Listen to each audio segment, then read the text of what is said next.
आप देख रहे हैं इंडिया टीवी सीएनएक्स का सबसे लेटेस्ट सर्वे। आज अगर लोकसभा के चुनाव हो तो लोगों के दिल में क्या है, किसे वो प्रधानमंत्री के तौर पर देखते हैं, किस पार्टी को मानते हैं, किसके हाथ में देश की कमान होनी चाहिए। हमने कुछ दक्षिण के राज्यों की बात अभी आपके सामने रखी है, छत्तीसगढ़ की बात की है, असम और नॉर्थ ईस्ट की बात की है। आइए अब जरा मध्य प्रदेश का डेटा आपके सामने रखते हैं। बहुत जबरदस्त चुनाव चल रहा है, विधानसभा का चुनाव भी मध्य प्रदेश में बीजेपी कांग्रेस दोनों पार्टियों ने पूरा जोर लगा रखा है।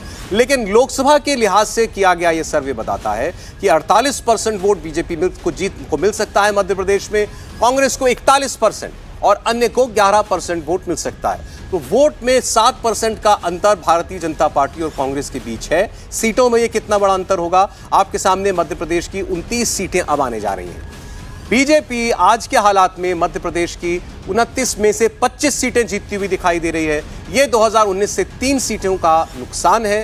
28 सीटें थी पिछली बार और कांग्रेस पार्टी को 3 सीटों का फायदा। 4 सीटें कांग्रेस पार्टी जीत सकती है। लेकिन बाय एंड लार्ज आप अभी भी यही कहेंगे कि बीजेपी मध्य प्रदेश को स्वीप करती हुई दिखाई दे रही है। 25 सीटें 29 में से मध्य प्रदेश में जीत सकती है भारतीय जनता पार्टी। इसका एक कंपैरिजन हमने जो जुलाई में सर्वे किया और अक्टूबर का ये सर्वे किया जो बता रहा है कितना अंतर है, ये आपको इस बात का इशारा देगा कि किस पार्टी का ग्राफ बढ़ रहा है और कौन ढलान पर है। तो ये देखिए, जुलाई के सर्वे से अब तक बीजेपी की सीट एक बढ़ चुकी है, यानी बीजेपी का ग्राफ बढ़ता दिखाई दे रहा है, कांग्रेस पार्टी का ग्राफ घटता हुआ दिखाई दे रहा है। अब इसमें फिर हम पढ़ने की कोशिश करेंगे ये जो ट्रेंड दिखाई दिया जुलाई से अभी तक का, BJP upwards, Congress party downwards, इसमें कहीं राज्य के चुनाव की भी कोई झलक मिलती है क्या। तो ये मध्य प्रदेश की बात हुई। आप कैंपेन में जो बातें हो रही हैं वो भी जरा सुन लें, फिर हम इस डेटा को और अच्छे से एनालाइज कर पाएंगे। प्रधानमंत्री नरेंद्र मोदी वो मध्य प्रदेश में लगातार जा रहे हैं, बात कर रहे हैं, आज भी वहां थे। प्रियंका गांधी वाड्रा भी वहां पर थी। प्रधानमंत्री ने क्या कहा है आज, एक नजर उस पर डालते हैं। कुछ ही दिनों के बाद दुर्गा पूजा, नवरात्रि, दशहरा, दिवाली, ये त्योहार आने वाले हैं। तब ये मोदी सरकार ने उज्ज्वला का सिलेंडर कल ही फिर एक बार 100 रुपया सस्ता कर दिया। यानी पिछले कुछ सप्ताह में ही उज्ज्वला की लाभार्थी बहनों के लिए सिलेंडर 500 रुपये सस्ता हुआ है। तो ये बात तो प्रधानमंत्री ने बताई ही। इसके अलावा एक और बात, मध्य प्रदेश की सरकारी नौकरियों में अब महिलाओं के लिए 35% का आरक्षण भी होगा, इसकी घोषणा भी सरकार कर चुकी है। अब इस सब के बावजूद किसका सिक्का चल रहा है ये तो अभी सर्वे बताएगा आपको। अब देखिए प्रियंका गांधी वाड्रा क्या बोली। आज सुबह जब मैं उठी मैंने कहा मैं देखती हूँ मोदी जी क्या भाषण दे रहे हैं, क्योंकि वो क्या कह रहे हैं वो भी सुनना जरूरी है।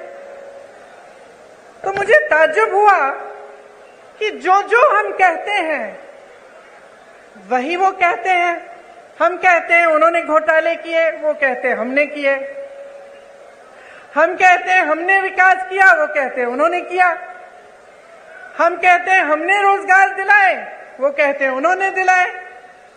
तो मैं सोच रही थी कि ये तो भाषण तो सभी सेम कहते हैं, वही भाषण है, तो जनता को कैसे पता चलेगा कि कौन क्या कह रहा है और इस बीच सच्चाई क्या है। मैं यहां आ रही थी तो मैंने कुछ लोगों से पूछा, नौजवान खड़े थे, मैंने पूछा कि भाई क्या लगता है इस चुनाव में क्या होने वाला है, मध्य प्रदेश का भविष्य क्या है। कहने लगे राजा जा रहा है।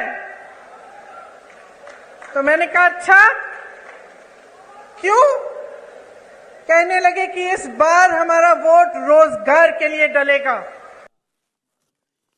प्रियंका गांधी को आपने सुना, प्रधानमंत्री को आपने सुना। प्रियंका गांधी जब बोल रही थी तुम बहुत जोर जोर से हंस रही थी, क्यों? मेरे को काफी बेसलेस लग रहा था। बेसलेस क्यों लग रहा था? जब दोनों पार्टीज ऑब्वियसली ऑपोजिशन में जो है वो एक दूसरे को डिफेम तो करेंगे ही, तो आई डोंट थिंक इसमें कुछ नया है बताने के लिए। आपको सब्सटेंस नहीं नजर आया उसमें? हाँ, तो अगर आप कुछ काम करना चाह रहे हैं आप उनकी बात करें कि हम आएंगे तो हम ये करेंगे, हाँ, हम ये सरकार करेंगे, हाँ वादे करें। ठीक है, देखिए ये इनका ऑब्जर्वेशन इंपॉर्टेंट है। और दूसरा जो हमने दिखाया जुलाई से अक्टूबर तक का फर्क, बीजेपी अपवर्ड्स, एक सीट का बढ़ोतरी सर्वे दिखा रहा है। ये भी क्या कोई इशारा है? हर्षवर्धन जी से शुरुआत।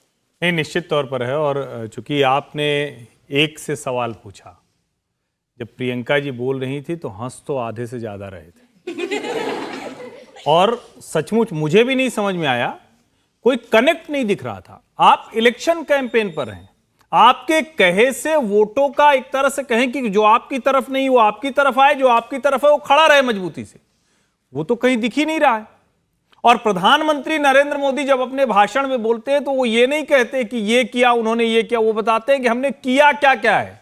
अभी भी जो उन्होंने कहा वो बताया कि देखो 500 रुपया तो हमने इधर उज्ज्वला वाले का बढ़ा दिया।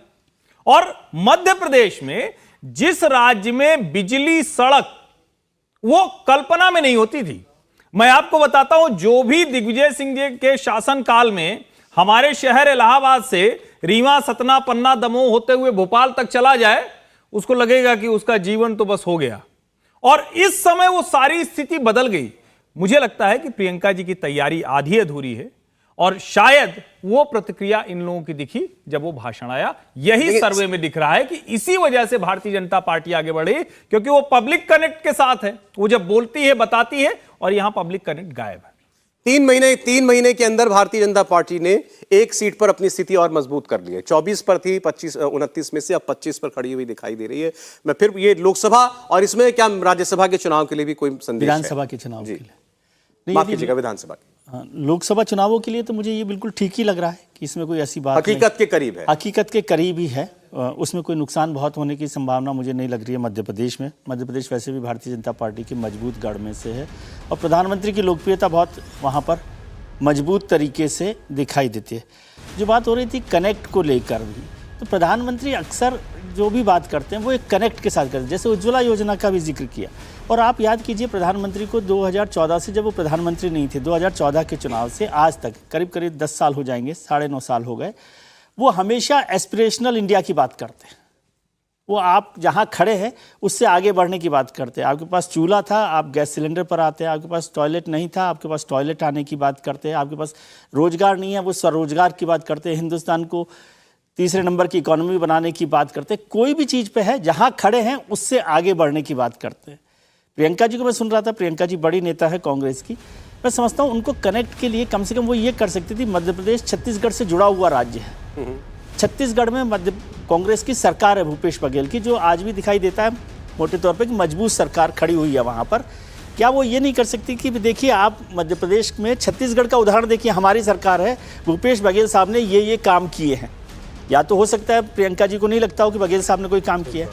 या अशोक गहलोत की सरकार है राजस्थान में, वो ओपीएस की बात हुई, वो उज्ज्वला का जो सिलेंडर था उसको 500 रुपये के करने की बात थी, तमाम तरह की योजनाएं थी। तो एक कनेक्ट आप करेंगे। या रोजगार की बात उन्होंने कही भी रोजगार के लिए कह रहे हैं, तो रोजगार के लिए वो बताते कि हमारे पास ये प्लान है, हम रोजगार ये देना चाहते हैं। और एक और चीज़ है, मुझे नहीं पता, यहाँ पर सब लोग जानते हैं, उन्होंने कहा कि राजा जा रहा है।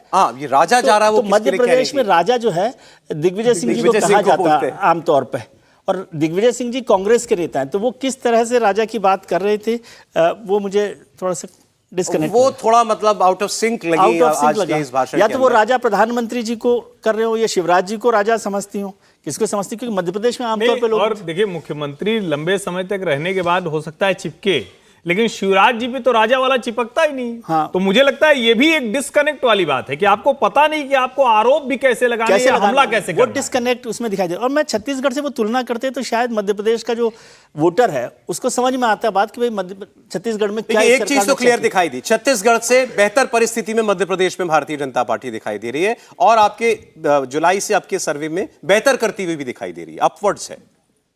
देखिए इसकी बहुत बड़ी वजह है। आप देखेंगे जुलाई के बाद जो स्थिति में परिवर्तन ये हुआ, एक तो प्राइम मिनिस्टर की एक एग्रेसिव कैंपेन वहाँ पे शुरू हुई है। दूसरी बात ये जो असेंबली को लेके, हालांकि मैं असेंबली पे कोई कमेंट नहीं कर रहा हूँ अभी, असेंबली को लेके मतलब निकाल लेंगे। आपने देखा होगा असेंबली को लेके बीजेपी ने जैसे पूरी ताकत झोंक दी, अपने बड़े बड़े मंत्री और सांसदों को टिकट दिया। इससे बीजेपी के फेवर में कैंपेन बढ़ रहा है। दूसरी बात आपने देखा होगा, जो हम लोग अभी तक उस मुद्दा को इस शो में छेड़े नहीं है, तमिलनाडु से जो वाकया चला था सनातन धर्म को लेकर, जो एक वाकया चला था, उसका सबसे ज्यादा इफेक्ट इन राज्यों में आपको दिखेगा जहां पे भाजपा गुजरात के बाद जो मध्य प्रदेश भाजपा के लिए एक हिंदुत्व की लेबोरेटरी है, तो वहां पे बीजेपी जहां जहां कमजोर थी, थोड़े से मार्जिन से कम हो रही थी, वो थोड़ा थोड़ा वहां आगे बढ़ती सनातन के है। मुद्दे का बज़ है लोगों के बीच में? बिल्कुल है, बिल्कुल है। उन स्टेट में जहां पे बीजेपी और आरएसएस अपने आप को एक, जो मध्य प्रदेश, जैसे मैं अभी कहा, गुजरात के बाद जो मध्य प्रदेश बीजेपी के लिए और आरएसएस के लिए वो एक लेबोरेटरी टाइप की है। वहाँ पे लंबे समय से बीजेपी शासन में, तो आप समझ सकती है बीजेपी का जो कार्यकर्ता है, आरएसएस का है, वो गांव-गांव तक है, हर जगह तक है, तो इन मुद्दों को, इन बातों को लोगों तक अच्छी तरीक़ा से पहुंचा पा रही है। तो उसका असर आपको इस मध्य प्रदेश के अंदर दिखाई दे रहा है। 29 में से 25 सीटें भारतीय जनता पार्टी, 4 कांग्रेस और 3 महीने में 1 सीट का बढ़ोतरी इसके अंदर। क्या ट्रेंड, इस ट्रेंड को आप कैसे एनालाइज करेंगे समीर जी? मुझे लग रहा है कि और आने वाले समय में भारतीय जनता पार्टी और वहाँ पर मजबूत होगी, क्योंकि जो भावेश जी ने बताया बिल्कुल सही बात है कि सनातन का एक बड़ा मुद्दा मध्य प्रदेश में रहने वाला है और भारतीय जनता पार्टी संगठन के स्तर पर और संघ भी अपने स्वयंसेवकों के थ्रू सनातन को मुद्दा लगातार बना के रखेंगे 2024 तक। तो सनातन वहाँ बड़ा मुद्दा होने वाला है। मुझे लग रहा है कि 2018 में प्रदर्शन रहा था भारतीय जनता पार्टी के, 28 सीटें ले गई थी और 1 सीटें कांग्रेस को मिली थी। मुझे लग रहा है वही प्रदर्शन मध्य प्रदेश में होगा। हो सकता है छिंदवाड़ा में भी कोई तगड़ी चुनौती, ऐसा कैंडिडेट खड़ा किया जाए कि जो कमलनाथ के बेटे को तगड़ी चुनौती दे सके, लेकिन फिर भी 1 सीट अगर कांग्रेस को दी जाए तो मुझे लग रहा है 28 सीटें भारतीय जनता पार्टी को आने वाली लोकसभा में एमपी में क्यों ग्राफ ऊपर जा रहा है बीजेपी का? इस पर भावेश ने 3 बड़ी वजह बताई हैं। प्रधानमंत्री का एक्टिव कैंपेन वहां पर शुरू हो गया है, इसके अलावा सनातन का मुद्दा आपने बताया, और तीसरा आपने ये कहा जो कि बीजेपी ने गैलेक्सीज ऑफ लीडर्स आपने जो लीडर्स एमपी और केंद्रीय मंत्री जो उतारे हैं, यही सारे फैक्टर तो विधानसभा के चुनाव में भी हैं। विधानसभा, तो फिर विधानसभा मतलब फिर वही भावेश जी से पूछना पड़ता है मुझे कि विधानसभा को लेके देखिए हमारे देश में एक पैटर्न चला, विधानसभा और लोकसभा को लेके अलग तरह की वोटिंग होती आ रही है। तो अभी विधानसभा को लेके अब मे भी 1 हफ्ते के बाद हम लोग डेटा लेकर आए, तो उस पर ज़्यादा विश्वास है कि अभी हमारी बातों पे ज़्यादा विश्वास न करें, विधानसभा के उस पर कोई मतलब ना निकाले। लेकिन मुझे थोड़ा सा पूछना, मैं त्रिपाठी जी इस पर ज़्यादा काम करते रहे हैं कि जो सनातन का मुद्दा है, सनातन का मुद्दा देश भर में बहुत सारी जगह पर चल रहा है और भारतीय जनता पार्टी इसको कर रही है, लेकिन मध्य प्रदेश की यदि स्टेट को देखें तो वो मोर और लेस हिंदू स्टेट है। वो इस तरह से नहीं है डिवाइडेड कि हिंदू मुस्लिम, एक बड़ी सोसाइटी के तौर पर 7-8% मुस्लिम वोट, हाँ 7.5% है। तो क्या वहां पर पोलराइज कर सकती है बीजेपी पॉलिटिकली, आपको लगता है? नहीं, मुझे लगता है कि वहां ध्रुवीकरण का मुद्दा नहीं है, लेकिन सनातन वहां सबसे महत्वपूर्ण मुद्दा क्यों है, उसका बहुत सीधा सा प्रमाण, जिसको कहते हैं ना प्रत्यक्षम किम प्रमाणम, कमलनाथ जी बयान देते हैं। जिस देश में 82% हिंदू, वो हिंदू राष्ट्र हुआ कि नहीं, अलग से बनाने की क्या जरूरत? बाबा बागेश्वर की कथा करानी पड़ती है, प्रदीप मिश्रा की कथा करानी पड़ती है, उनको कहना पड़ता है कि मैं तो पुराना हनुमान भक्त हूं। ये सब आपको तब कहना पड़ता है जब वो कॉन्स्टिट्यूएंसी आपके ऊपर भरोसा करने को तैयार नहीं। और यहां निश्चित तौर पर वहां कोई हिंदू मुस्लिम पोलराइजेशन नहीं है, ये नहीं कि कोई किसी से डर कर कुछ करेगा, लेकिन चूंकि भरोसा वहां पैदा करना है। और भारतीय जनता पार्टी, आप वहां देखें, चाहे आप एकात्म धाम हो, चाहे नर्मदा की यात्रा हो, चाहे कमलनाथ जी और भूपेश बघेल, दोनों इस मामले में तो भारतीय जनता पार्टी से भी आगे दिखाई देते हैं। दोनों इतने हनुमान भक्त हैं बड़े, और भूपेश बघेल साहब ने तो जो राम वनगमन पथ बनाया है, इतना बड़ा प्रोजेक्ट जो है उत्तर प्रदेश के बाद कहीं पर पूरा हुआ होगा। यही सब वजह थी कि ये सनातन के मुद्दे के बाद भोपाल में रैली होनी थी, रैली जो होनी थी वो भी कैंसिल करनी पड़ी। उसमें सबसे बड़ा मुद्दा यही था, क्योंकि उस वक्त सनातन पर कही गई अभद्र टिप्पणियों का उसकी बहुत चर्चा हो रही थी। एक सवाल आपके लिए, और पूछिए। नमस्कार सर, मेरा नाम नित्या दुबे है। सर, बात हो रही है मध्य प्रदेश की, तो क्या जो हाल ही में घटना हुई है एक पीड़िता के साथ, तो इस पे आपका क्या कहना है कि लीडर्स आ रहे हैं, जा रहे हैं, जो कि बीजेपी का वहाँ सरकार है, तो क्या इस पे उनका वोट कम होगा या बढ़ेगा? उज्जैन की घटना की आप बात कर रही हैं। Yes, उज्जैन की घटना का, ऐसी घटनाओं का कितना असर पड़ता है, ये जानना चाह रही है।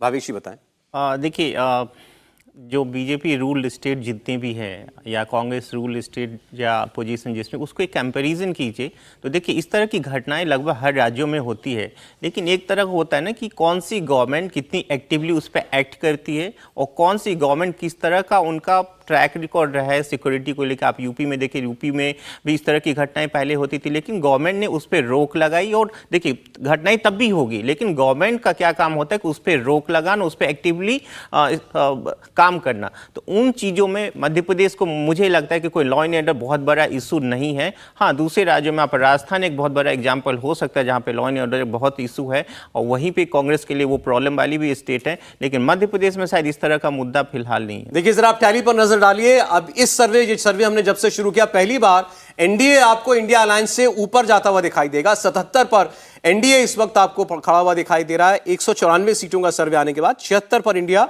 और अदर्स 41 पर। ये लड़ाई बड़ी लंबी है, अभी रेस बड़ी लंबी है, बड़ी दूर तक जाना है। देखिए कि किसका दम जो है फूल जाता है तब तक, और कौन उस विनिंग मार्क तक सबसे पहले पहुंचता है। कुछ और सवाल हम ले लेते हैं इस बीच जो नहीं पूछे हैं, जिन्होंने वो hello sir, good evening. So as a youth मुझे अनएम्प्लॉयमेंट के बारे में जानना था कि अभी मैंने चेक किया था तो 7.95 अनएम्प्लॉयमेंट है यहाँ पे। तो अगर आगे जो सरकार आती है तो वो कितना एम्प्लॉयमेंट दे पाएगी? मेरे ख्याल आपके से लिए ये बड़ा मुद्दा है? यस सर, अनएम्प्लॉयमेंट बड़ा मुद्दा है। ये इम्पोर्टेंट है सर। अच्छा, आप लोग सब आज उस एज ग्रुप में हैं जब आप लोग जाएंगे मार्केट में, आपको जाना है, जॉब्स के लिए आपको जाना है। आपको लगता है कि अभी जो हालात हैं वो थोड़े चिंताजनक है या नहीं? आप लोगों को लगता है, आश्वस्त है कि नहीं? नहीं सर, चिंताजनक तो है। है? इतना ज़्यादा अगर अनएम्प्लॉयमेंट रहेगा तो फिर यूथ कहाँ जाएगा? ठीक है, देखिए हर सर्वे जब आप करते हैं उसमें एक मुद्दा जरूर होता है। हर सर्वे नहीं, आप 90-50 के बाद जितने भी चुनाव हुए, चाहे वो एक छत्र राज्य किसी के लिए आप देखें, महंगाई और बेरोजगारी एक मुद्दा हर चुनाव का रहता है। पंचायत से पार्लियामेंट तक जब भी चुनाव हो एक रहता है।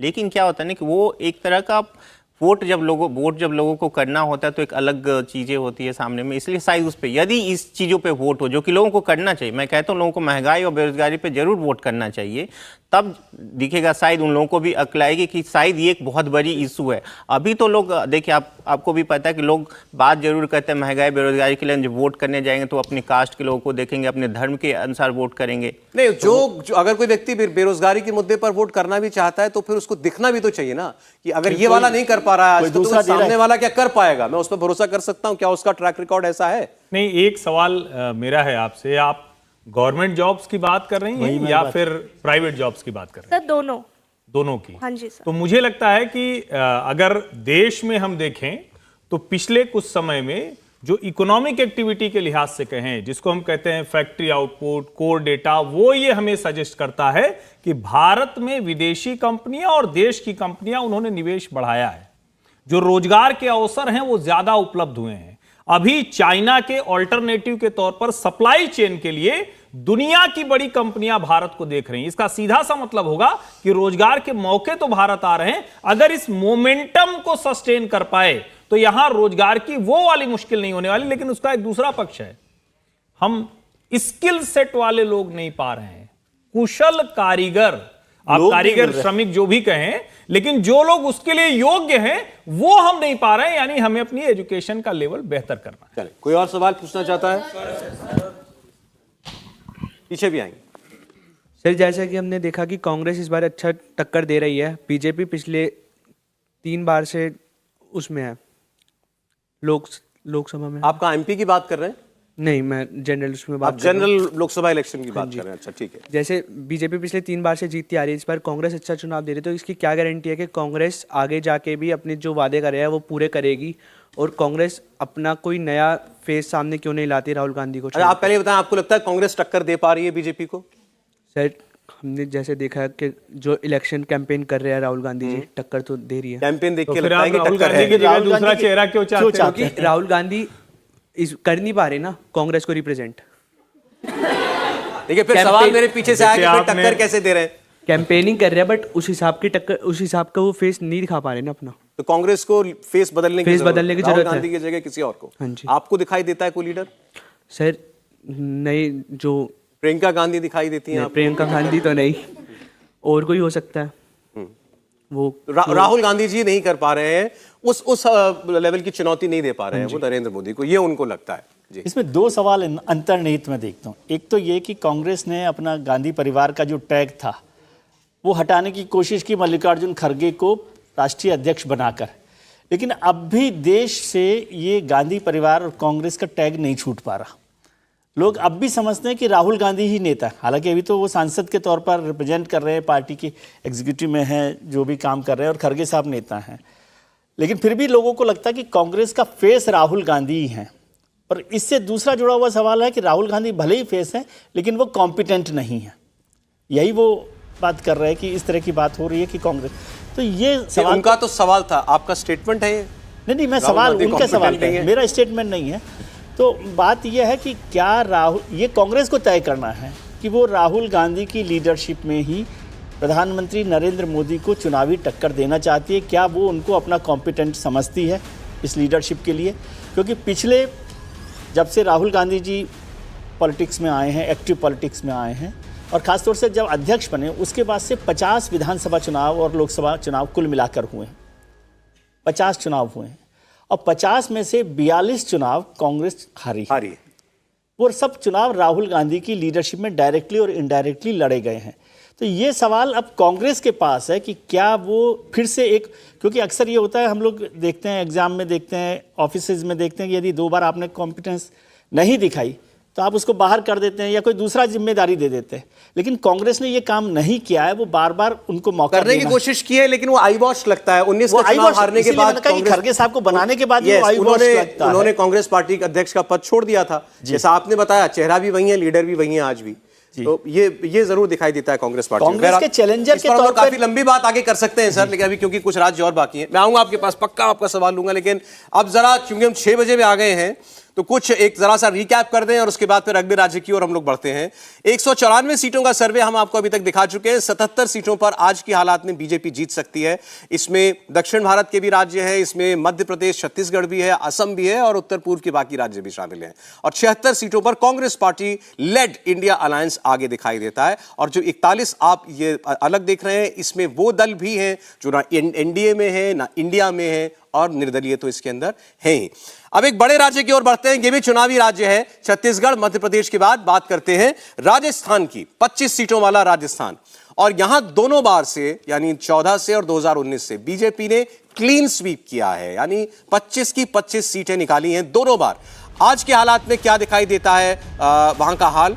वोट शेयर 49% बीजेपी के पास जा सकता है, 41% वोट कांग्रेस पार्टी के पास जा सकता है और अन्य को 10% वोट। मैं फिर क्लियर कर दूं, इसको विधानसभा चुनाव से आप मिलाइएगा मत, ये हम लोकसभा के नजरिए से किए गए सर्वे के नतीजे आपके सामने रख रहे हैं। 49% वोट नरेंद्र मोदी के नाम पर, 41% वोट कांग्रेस पार्टी को और 10% वोट अन्य को जाता हुआ दिखाई देता है। सीटों में देख लेते हैं, 25 सीटें जो सभी की सभी बीजेपी ने जीती पिछली बार और उससे पिछली बार। इस बार बीजेपी 23 सीट जीत सकती है। ये 1 सीट का नुकसान होगा। कांग्रेस पार्टी 2 सीट, और ये दोनों सीटें जो हैं कांग्रेस पार्टी के खाते में जुड़ रही हैं। ये 1 सीट का नुकसान हम इसीलिए कह रहे हैं इसको, क्योंकि 1 सीट हनुमान बेनीवाल की सीट थी, लेकिन वो एलआई थे भारतीय जनता पार्टी के, इसीलिए हम कह रहे हैं कि 25 की 25 एनडीए के पास थी। अब वो अलग हो गए हैं, 1 सीट वैसे अलग हो गई, और बीजेपी की अपनी 24 में से 1 सीट और कम होती हुई दिखाई रही है। ओवरऑल एनडीए के खाते में से 2 सीटें जो हैं छिनती हुई दिखाई देती हैं आज के हालात के अंदर। ये राजस्थान है हर्षवर्धन जी। नहीं, मुझे लगता है कि राजस्थान में जितना मत प्रतिशत का फासला है, और राजस्थान में जिस तरह से अशोक गहलोत सरकार ने, एक तरह से कहें कि सरकार चली ही नहीं, पूरी सरकार सिर्फ और सिर्फ झगड़े में चलती रही। अब उसको आप विधानसभा के लिहाज से देखेंगे, लेकिन अगर लोकसभा के लिहाज से देखें तो नरेंद्र मोदी की पर्सनैलिटी, राज्य सरकार का जिस तरह का काम रहा, जो पूरे समय एक दूसरे से लड़ती रही, और राजस्थान की जनता को लगता है कि जिस तरह की योजनाएं केंद्र ने भेजी है, मुझे लगता है कि उसके आधार पर ये जो सर्वे कह रहा है, मतलब अगर कोई सीट कांग्रेस को मिल रही है तो मेरे लिए वो आश्चर्यजनक होगा, क्योंकि कम से कम लोकसभा चुनाव में कोई भी सीट ऐसी मुझे नहीं दिखती जिसपे कांग्रेस पार्टी बहुत मजबूत होती दिखती है। जहां 1-2 जगह गुंजाइश थी, उसको भी भारतीय जनता पार्टी बेहतर करने की कोशिश कर रही, लेकिन प्रत्याशी चयन मुझे लगता है राजस्थान में सबसे बड़ी चुनौती होगा अगर हम नंबर्स की बात। एक बार जरा देख लेते हैं इन 3 महीनों में कितना अंतर आया, जुलाई से लेकर आज अक्टूबर के बीच में, तो वो कंपैरिजन भी आप कर लीजिए, इससे भी पता चलेगा कि किसका ग्राफ बढ़ रहा है। बीजेपी की 2 सीटें बढ़ी हैं जुलाई से अब तक के बीच में 21 सीटें जुलाई के सर्वे में दिखाई दे रही थी, जो बढ़कर 23 हो गई हैं। कांग्रेस पार्टी की सीटें इनफैक्ट घटी 4 से घटकर 2 पर आ गई हैं। तो बीजेपी ने गेन किया है पिछले 3-4 महीनों के अंदर। ये हमें इन दोनों सर्वे का जो मेल है वो बता रहा है। राजस्थान के बारे में समीर साहब और बेहतर बताएंगे। मुझे लग रहा है प्रधानमंत्री मोदी जिस हिसाब से लगातार राजस्थान का दौरा कर रहे हैं, मतलब 10 बार, अभी 1 साल के अंदर वो 10 बार उनका दौरा हो चुका है, तो मुझे ऐसा लगा प्रधानमंत्री दौरे के बाद भारतीय जनता पार्टी की स्थिति वहाँ मजबूत होगी। और जिस हिसाब से अशोक गहलोत का 5 साल का कार्यकाल रहा है कि सचिन पायलट बनाम अशोक गहलोत की लड़ाई हुई, वहाँ पर जिस हिसाब से अपराध बढ़े, महिलाओं के खिलाफ अत्याचार बढ़े, पार्टी के अंदर जिस तरफ से करप्शन बढ़ा हुआ है, तो मुझे लगता है इस सबका असर आने वाले लोकसभा चुनाव में भी दिखने को मिलेगा। और भारतीय जनता पार्टी मुझे लग रहा है सारी सीटें जीतेंगी। हो सकता है अगर कांग्रेस का यहाँ पर 2 सीटें निकल रही, तो जिस तरह से भारतीय जनता पार्टी ने मध्य प्रदेश के अंदर अपने सांसदों को, बड़े नेताओं को उतारा है, ऐसे हो सकता है कि राजस्थान में कांग्रेस सचिन पायलट को चुनाव लड़वा दे या कोई अपने किसी बड़े नेता को वहां चुनाव लड़वा कर जीतने की कोशिश करे। तो 1 सीट कांग्रेस को मिल सकती है जिस हिसाब से राजस्थान का समीकरण है। मुझे लग रहा है 1 सीट कांग्रेस को इस बार नहीं, उससे ज्यादा मिलने की कोई संभावना नहीं है किसी भी स्थिति में। और जैसे इसमें एक बड़ा फैक्टर 3 महीने में क्या अंतर आया, तो उसमें प्रधानमंत्री नरेंद्र मोदी का अग्रेसिव कैंपेन है। उनकी जो सभाएं राजस्थान के अंदर हो रही हैं और उनकी सभाओं में जो मुद्दे वो उठाते हैं, जी सनातन वाला मुद्दा भी रहेगा। सनातन का मुद्दा राजस्थान में काम कर रहा है आपका कहना है। सौरभ जी देखिए, राजस्थान के संदर्भ मैंने जो कहा ना कि सरकार चली ही नहीं। आप सोचिए, करौली में दंगा होता है और मुख्यमंत्री अशोक गहलोत कहते हैं कि शांति की अपील वो गृह मंत्री अमित शाह और प्रधानमंत्री नरेंद्र मोदी करें। उनके जोधपुर में स्थिति हो जाती है। जयपुर में अभी पिछले ही 2-3 दिनों में जो कुछ हुआ उसको संभालती हुई सरकार नहीं दिख पाती है। और इसके अलावा भी जो राजस्थान शांति प्रिय प्रदेश है, वहां जिस तरह के हालात दिखते हैं वो पुराने जमाने के कुछ दूसरे राज्यों की याद दिलाते हैं, जो उनके ऊपर भारी पड़ सकता है। देखिए, राजस्थान की जनता के लिए तो आप इस बार हम केवल परंपरा की जो बताती है उसके हिसाब से बात करें, हर 5 साल में सरकार बदलती है विधानसभा में, तो इस लिहाज से अशोक गहलोत सरकार के जाने वाला ये वक्त है। हम केवल ट्रेडिशन की बात कर रहे हैं, वरना वहां कुछ भी हो जाए, चमत्कार कुछ नहीं कहा जा सकता।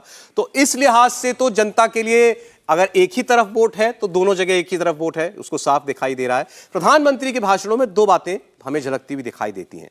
उन्होंने कहा कि इन 5 सालों में यह सरकार अगर जानी जाएगी तो भ्रष्टाचार के लिए और दंगों के लिए।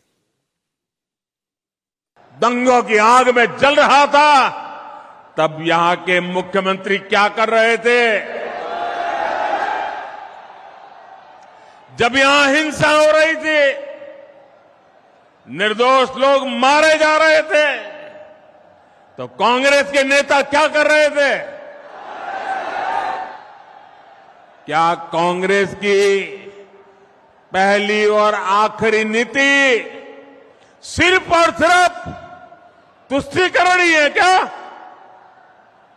रामनवमी, परशुराम जयंती, हनुमान जयंती, कोई भी त्योहार ऐसा नहीं है जिसमें राजस्थान से पत्थरबाजी की खबरें न आती हो। कांग्रेस की विधायक खुद कहती है कि वो सुरक्षित नहीं है।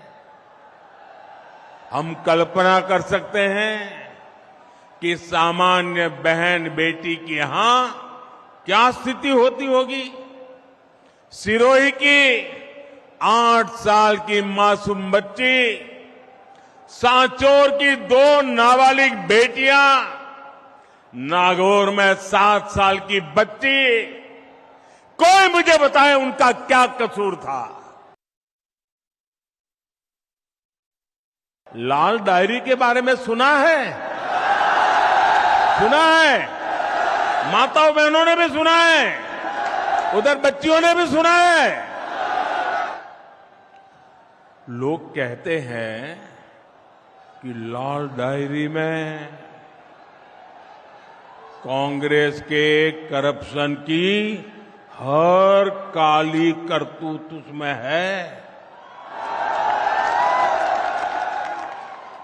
आप मुझे बताइए, इस लाल डायरी के काले राज, सुनिए, इस लाल डायरी के काले राज खुलने चाहिए कि नहीं खुलने चाहिए? सब खुलकर के बाहर आना चाहिए कि नहीं आना चाहिए? हिसाब चुकता होना चाहिए कि नहीं होना चाहिए? बेईमानों को सजा होनी चाहिए कि नहीं होनी चाहिए? अब मुझे बताइए, क्या कांग्रेस सरकार लाल डायरी के राज खुलने देगी क्या? सामने आने देगी क्या?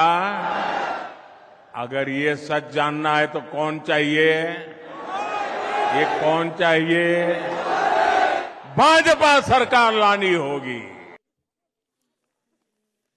तो जब आप इस सर्वे की एक सीरीज करते हैं तो यह भी पता चलता है कि मुद्दे कौन से जुड़े और जनता का मूड किन किन मुद्दों से प्रभावित हो रहा है, यह भी साफ साफ दिखाई देता है। तो ये जुलाई और अब तक के सर्वे में साफ है कि प्रधानमंत्री ने वहां कैंपेन करके एक बार फिर लोगों को एनर्जाइज किया, अपने काडर को एनर्जाइज किया है और वो आपको रिफ्लेक्ट होता हुआ आज अक्टूबर के सर्वे में दिखाई दे रहा है। विजय जी। बिल्कुल ठीक दिखाई दे रहा है। और राजस्थान का जो आपने दिया है 23 सीटें, मुझे इसमें कोई शक नहीं लगता, हो सकता है 25 भी हो जाए, क्योंकि एक तो भारतीय जनता पार्टी वहाँ बहुत मजबूत गढ़ के तौर पर है और प्रधानमंत्री के साथ जो कनेक्ट है राजस्थान का, 25 सीटें भी आ सकती है, 23 भी आ रही है, भावेश जी कह रहे हैं, तो उसमें कोई हर्जा नहीं है। लेकिन जो राजस्थान का मसला है, एक तो वहाँ पर सरकार चली नहीं, जैसे प्रधानमंत्री जी ने भी कहा, त्रिपाठी जी ने भी कहा।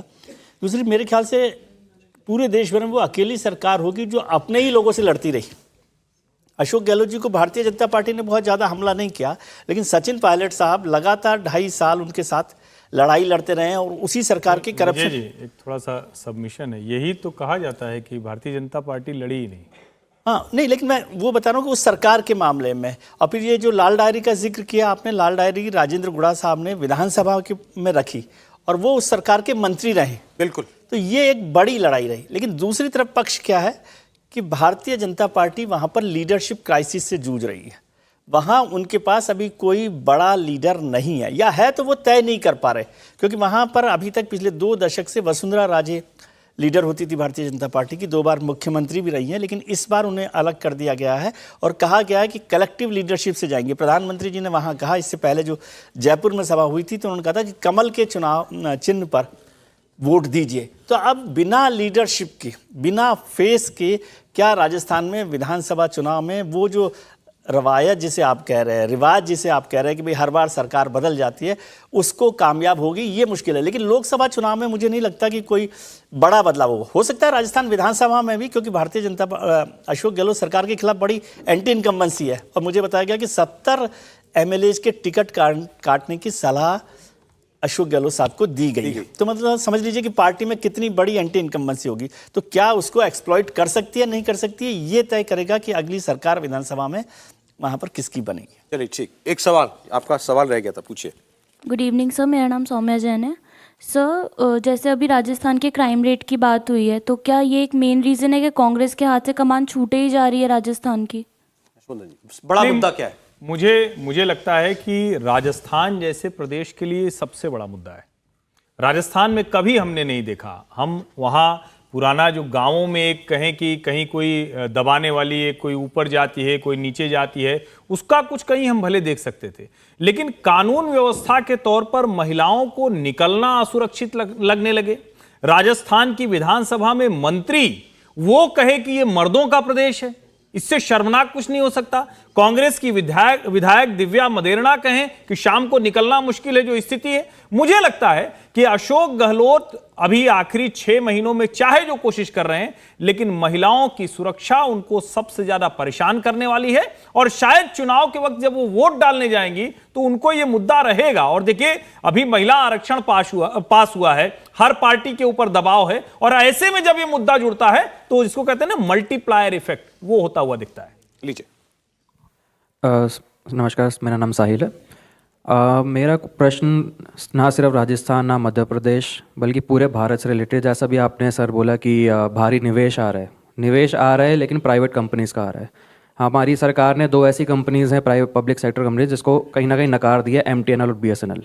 उससे जुड़े लाखों परिवार है, हज़ारों परिवार है जिनका रोज़गार उससे चलता था, कईयों को ज़बरदस्ती VRS दे दी गई। तो उनको old pension scheme, new pension scheme का कुछ अभी अंदाज़ा नहीं दिया जा रहा। रिवाइवल प्लान ज़रूर दिया है, बट उसका ज़मीनी स्तर पर कुछ आंकड़ा नज़र नहीं आ रहा है। उनकी बिल्डिंग्स, उनका इंफ्रास्ट्रक्चर धूल भाग रहा है। तो उसका कितना इम्पैक्ट पड़ेगा उन लाखों परिवार की रोजगार का क्या इम्पैक्ट पड़ेगा? इस पर हमने एक बार पीछे अभी बात की एक सवाल के जवाब में, लेकिन चुनावी कॉन्टेक्स्ट हरियाणा में जैसे ओल्ड पेंशन स्कीम का मुद्दा चला और अब वही बाकी राज्यों में भी कांग्रेस पार्टी प्रयास उसका कर रही है। हिमाचल में तो वो माना गया कि वो एक किस्म का एक्स फैक्टर था और उसने बहुत नुकसान किया भारतीय जनता पार्टी का, और ये सरकार इस नारे पर आई थी कि मिनिमम गवर्नमेंट मैक्सिमम गवर्नेंस। नहीं, मुझे लगता है कि अगर कम से कम यहाँ चूंकि सारे नौजवान हैं, किसी सरकार की पॉलिसी और उसके एक्शन में कितना फर्क है। मैंने आपको वो आंकड़ा 1994 और 2012 का इसलिए बताया कि तब मोदी नहीं थे, जब सरकारों ने केंद्रीय कर्मचारियों को कम करना शुरू किया।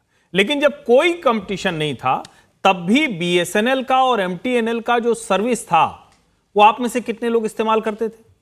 सवाल यहां यह है कि क्या अनवायबल चीजों को सरकार के नाम पर चलाना चाहिए? जैसे अभी कुछ समय पहले तक जो लोग एयर इंडिया की फ्लाइट में जा रहे थे और अभी जो जा रहे होंगे उनको अंतर दिखता है। मुझे लगता है कि ये इमोशनल इशू ज्यादा दिखता है, लेकिन जब आप काम करने के लिहाज से देखते हैं तो सैलरी, पर्क्स, लाइफस्टाइल, आपको जो दूसरी चीजें मिलती हैं वो आपको प्राइवेट सेक्टर में ज्यादा मिलती दिखती है। काम ज्यादा करना होता है, ये बात सही है। सरकारों को क्या काम करना चाहिए ये भी तय होगा।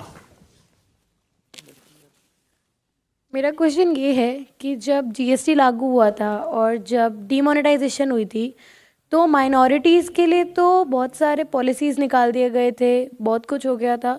मिडिल क्लास और जो बिजनेसमैन फैमिलीज़ होती हैं उनके लिए तो कोई पॉलिसीज़ नहीं निकालता है। तो अगर आगे हम जैसे इलेक्शंस में आपको वोट देंगे तो क्या मिडिल क्लास के लिए भी कोई पॉलिसीज़ या कोई रिफॉर्म्स बनेंगी? मिडिल क्लास क्या टेकन फॉर ग्रांटेड है? Middle class taken for granted नहीं है। एक्चुअली देश की सारी योजनाएं मिडिल क्लास के लिए है ना। आप मुद्रा योजना की बात कर रहे हैं, आप स्किल इंडिया की योजना की जो बात कर रहे हैं, कौशल योजना की बात कर रहे हैं, आप आईआईटीज खोल रहे हैं, आप एम्स खोल रहे हैं, ये सब मिडिल क्लास के लिए है ना। मिडिल क्लास एक ऐसा वोट बैंक नहीं है जिसके लिए आप स्पेसिफिक खोलें, क्योंकि मिडिल क्लास में जाति, धर्म सब कुछ मिक्स हो जाता है, तो वो वोट बैंक के तौर पर काम में नहीं आता। लेकिन हिंदुस्तान की ज़्यादातर योजनाएं, सरकारों की योजनाओं में मिडिल क्लास फोकस होता है। लेकिन अब जो सरकार आई है उस सरकार में ज़्यादा काम पिछड़ों के लिए, दलितों के लिए, ओबीसीज के लिए किया गया, क्योंकि उस सरकार का मानना है कि इनका जब तक अपलिफ्टमेंट नहीं होगा, इनको जब तक आगे नहीं बढ़ाया जाएगा, तब तक समाज में समरसता नहीं आएगी और एक बराबर का मौका नहीं मिलेगा। इसलिए कई बार ऐसा लगता है कि मिडिल क्लास के लिए कुछ नहीं किया गया, लेकिन जो डेवलपमेंट है सारा वो मिडिल क्लास के लिए ही है। आप जो एक्सप्रेस वे देख रहे हैं, आप जो हाईवेज देख रहे हैं, आप जितना मोटरवेज देख रहे हैं, जो हवाई जहाज ये बने, एयरपोर्ट्स बने हैं, 70 एयरपोर्ट्स बन गए, तो ये सब मिडिल क्लास के लिए ना। जब प्रधानमंत्री कहते हैं कि हवाई चप्पल वाला हवाई यात्रा करे, तो ये एक एस्पिरेशनल, और जब एस्पिरेशनल इंडिया की बात होती है तो वो मिडिल क्लास के लिए बात होती है। आज हिंदुस्तान का हर मिडिल क्लास का बच्चा, मतलब काफ़ी बच्चे परिवारों में वो विदेशों में पढ़ रहे हैं, दूसरे शहरों में कम से कम पढ़ रहे हैं और दूसरे शहरों में बेहतर काम कर रहे हैं। इसलिए रोजगार के कॉन्सेप्ट पर भी मैं बात करना चाहता हूँ, जो त्रिपाठी जी ने कहा कि रोजगार के कॉन्सेप्ट को आप कन्वेंशनल डिजाइन से छोड़ दीजिए। अब वो सरकारी नौकरियों में नौकरी को ही रोजगार मानना ठीक नहीं है। अब कॉम्पिटेंस जो है ना वो आपका टूल है। नहीं, लेकिन एक लाइन में कह दूं, मिडिल क्लास को नहीं, लेकिन मोदी जी थोड़ा सा टैक्स बर्डन कम कीजिए। ये तो हर कोई चाहता है, बाकी ठीक है वो दे रहे हैं, लेकिन टैक्स बर्डन तो कम करना चाहिए। चलिए एक सवाल और बोलिए बेटा, एक बिना माइक के नहीं हो पाएगा, ये पहले ये पूछ ले फिर आप पूछ लीजिएगा। बोलिए। नमस्कार सर, जय श्री राम। मेरा नाम मैदान मल्होत्रा है और मेरा कहना ये है कि कोई भी अगर कांग्रेस का फेस बन जाएगा उससे कोई फायदा नहीं होगा, क्योंकि आखिर में जीतना मोदी सरकार नहीं है। क्योंकि पिछले कुछ सालों में मोदी सरकार ने ऐसा कुछ काम कर दिया है जो कि कोई और पॉलिटिकल लीडर सोच भी नहीं सकता। एंड जो भी एक्सटर्नल उन्होंने अपनी कंट्री को स्ट्रॉन्ग करा है, बाकी कंट्री से अपने रिलेशन स्ट्रॉन्ग करा है, वो कोई और नहीं कर पाएगा। अरे मैं आपके सवाल का जवाब लेता हूं। देखिए, एक बड़ी खबर आ रही है दिल्ली के शराब घोटाले से जुड़ी हुई। संजय सिंह को एनफोर्समेंट डायरेक्टरेट के लिए 5 दिन की रिमांड मिल गई है। 10 अक्टूबर तक संजय सिंह ईडी की रिमांड में रहेंगे। उनको कोर्ट में पेश किया गया था, दिल्ली के राउज एवेन्यू कोर्ट में, और उनको 10 अक्टूबर तक के लिए रिमांड में दे दिया गया है ईडी की। तो 5 दिन की रिमांड संजय सिंह की ईडी को मिल गई है और इसी की उम्मीद ज्यादा थी, क्योंकि कल उनको अरेस्ट किया गया था, आज उनको कोर्ट में पेश किया गया। अब ईडी जो है इस शराब घोटाले के सिलसिले में उनसे पूछताछ करेगी और उनके अरेस्ट के ग्राउंड्स भी यही बताए गए थे कि कल दिन भर 10 घंटे चली पूछताछ में वो सहयोग नहीं कर रहे थे और इसीलिए उनको उनकी कस्टोडियल इंटेरोगेशन जो है वो जरूरी पाई गई थी। आपका सवाल, उसका जवाब अगर हम एक ब्रेक के बाद ले लें तो ठीक रहेगा। एक छोटा सा ब्रेक ले लेते हैं, इनके सवाल का उत्तर भी होगा। इंडिया टीवी हर वक्त हर जगह डाउनलोड करने के लिए सर्च करें India TV news Google play store या ऐप स्टोर पर।